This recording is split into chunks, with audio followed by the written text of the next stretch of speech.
Hello, everyone. This is Matt Jarrell coming to you once again with the DailyFlipz podcast. Today, my guest is Editor-in-Chief for DailyFlipz, Serenity Mckenzie. Serenity, how are you doing? I'm doing pretty good.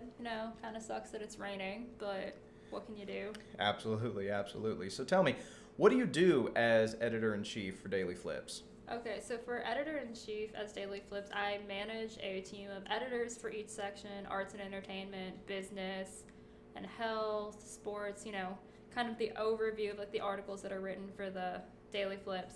And then I manage the daily budget for the DailyFlipz, so I keep track of where the stories are going on what day, what's going to be the featured story. I give feedback on the stories, do they need more quotes, what would be a better angle to take for this, and I just sort of help put together the cohesive piece that is the DailyFlipz that we have. So wow, you really are the head honcho in charge of all this stuff. I try. I do my best, but I couldn't do it without the team that we have because it's very much a cohesive effort. Absolutely. So, do you ever personally work with students in creating their stories, or is it just trying to assist them in kind of fixing their stories and fine-tuning them and finally getting them ready for the site? It's a little bit of both, honestly. If somebody needs help with ideas, I'm definitely always willing to pitch them to people because I have stories that I know I want to see that I wish I could write. So if somebody's struggling, I'll try to give them that idea. But also I'm there to refine stories, help them figure out a good lead, what's the best direction to take it, what could be done better. So more after they've already chosen a topic, but I can help with the choosing of a topic as well. Absolutely.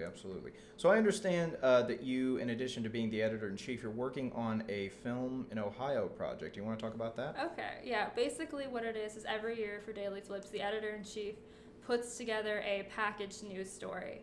And this year I've chosen to do mine on film in Ohio because I'm also a film major. And so I'm very passionate about film, and I always think that it's really interesting that Ohio is sort of becoming the Hollywood of the Midwest. Whether or not it's cities acting as dupes for other cities, Cleveland is a great dupe for Chicago, or a busier city without the busy streets, so it makes filming there easier. And Cincinnati is really big for period pieces. And then there's also a huge tax break for films that film in Ohio, so we've had a lot of really big names come. There was the John Travolta film that was here. There's the Robert Redford and Casey Affleck film that's going to be filming here over the summer. And those are just some of the names that have come to Ohio, so I thought it would be really important to focus on that and sort of highlight how even in our own little community we're becoming a bigger group.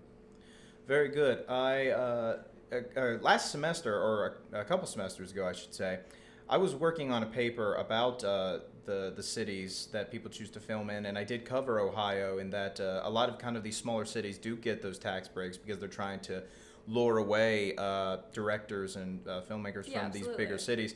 And I know my girlfriend, she's very interested in film, and she's talked about how James Franco typically has started filming in Ohio, really loves to film in Ohio. Yeah, he's done a few films in Ohio since the tax break was initiated. So this should be a very, very interesting project. Yeah, absolutely. It's very good. As a member of the team that's working on it, I'm very looking forward to working on that. Yeah. All right. Well, Serenity, it's been a pleasure talking to you. Thank you for coming on the DailyFlipz podcast. Oh, no problem. This is once again video editor Matt Jarrell for the DailyFlipz podcast.